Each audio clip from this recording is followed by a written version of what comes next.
যদি ফিকশন বানাতে চান সত্য ঘটনার অবলম্বনে, তাহলে তাকে সত্য ঘটনা, সেই ঘটনার রেফারেন্সে যাবতীয় ডকুমেন্টস কেস তাকে রেফার করেই তাকে করতে হবে।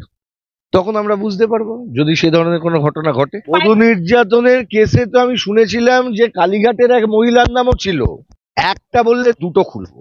যদি এটা ফিকশন হয় তাহলে ফিকশন যা খুশি করতে পারে, গল্পের গরু গাছেও তুলতে পারে। কিন্তু যদি কোনো নির্দিষ্ট কেস সম্পর্কে কোনো সিনেমা বানাতে হয় তাহলে সেই কেসের রেফারেন্স এবং সেই কেসের ফাইন্ডিং দিয়েই করতে হবে। নির্বাচনের 3 মাস আগে তৎকালীন লালবাজারের হোমোসাইড ডিপার্টমেন্টের যিনি আধিকারিক ছিলেন সেটা চরিত্র করছেন ব্রাত্য বসু।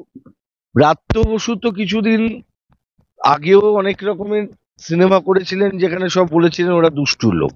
এখন কে কোথায় হুব্বা আছে, অভিনেতা অভিনেত্রী তাদের কাজ তারা করবেন, কিন্তু সিনেমাটা ফিকশন নাকি সিনেমাটা তথ্যচিত্র নাকি সিনেমাটা বাস্তব ঘটনার সঙ্গে সম্পর্কযুক্ত নাকি সিনেমার শুরুতে লেখা হবে এই ঘটনার সঙ্গে বাস্তব ঘটনার কোনো মিল নেই, কোনো চরিত্রের কোনো মিল নেই, এইসব কল্পনা প্রসূত, সেটা আমরা সিনেমাটা যখন রিলিজ করবেন বা যদি আদৌ রিলিজ হয় তখন বোঝা যাবে।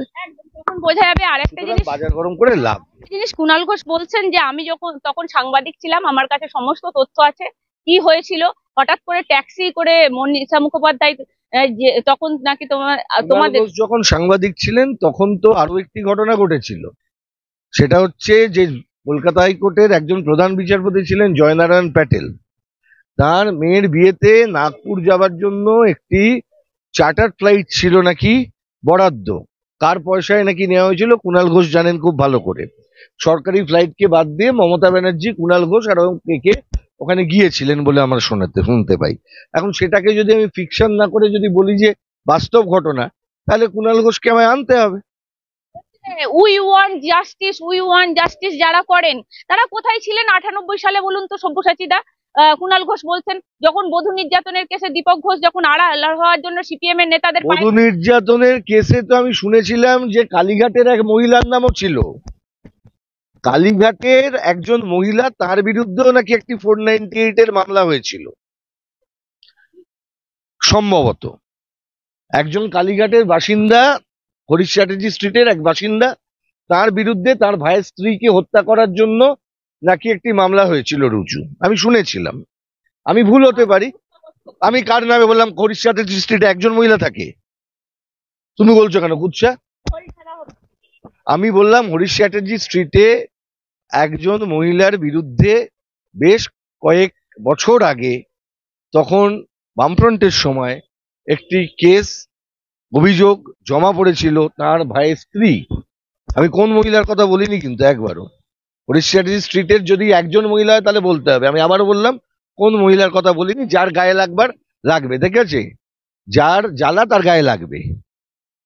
তার ভাইয়ের স্ত্রীর মৃত্যু হয়েছিল এবং সেই ভাইয়ের স্ত্রীর মৃত্যুকে কেন্দ্র করে অভিযোগ জমা পড়েছিল। একটা বললে দুটো খুলবো।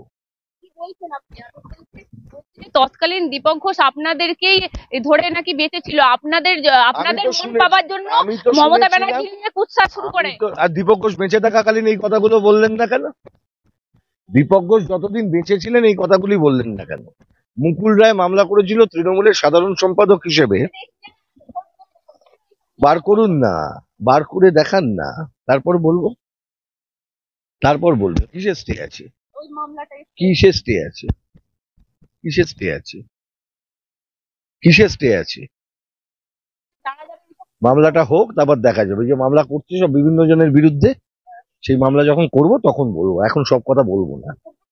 সিআরডি গ্রুপে যা দেখা যাচ্ছে কোনো টাকা এই মুহূর্তে দেওয়ার কথা নয়, এরকমটাই বলা হচ্ছে। কি বলবেন এই যে ভাতা দিতে হবে? এই সরকার মিথ্যাচার করেছে।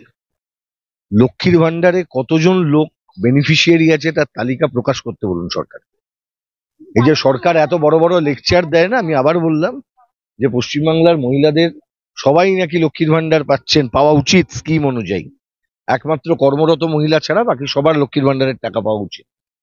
মমতা ব্যানার্জির গভর্নমেন্টের যদি সৎসাহস থাকে, একটি শ্বেতপত্র প্রকাশ করে বলুন যে লক্ষ্মীর ভান্ডার কতজন বেনিফিশিয়ারি আছে বুথ পিছু। আমি তাহলে বলবো যে পশ্চিমবঙ্গের মোট মহিলা জনসংখ্যার কত পার্সেন্ট লক্ষ্মীর ভান্ডারের আওতাধীন।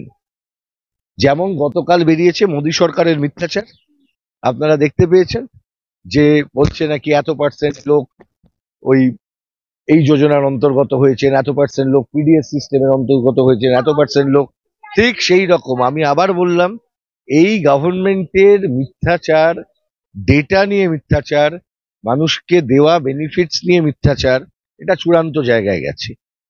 গভর্নমেন্টের সৎসাহস থাকলে প্রকাশ করে দিন, আর বলুন যে লক্ষ্মীর ভান্ডার যদি যে কোনো দিন যে কোনো ব্যক্তি, যে কোনো মহিলা যদি লক্ষ্মীর ভান্ডারের বেনিফিট নিতে চান, যে কোনো জায়গায় কালেক্টরেট অফিসে অফিস খুলে দিন, সেখানে গিয়ে আবেদন করবেন। দুয়ারে সরকারের জন্য অপেক্ষা করতে হবে কেন?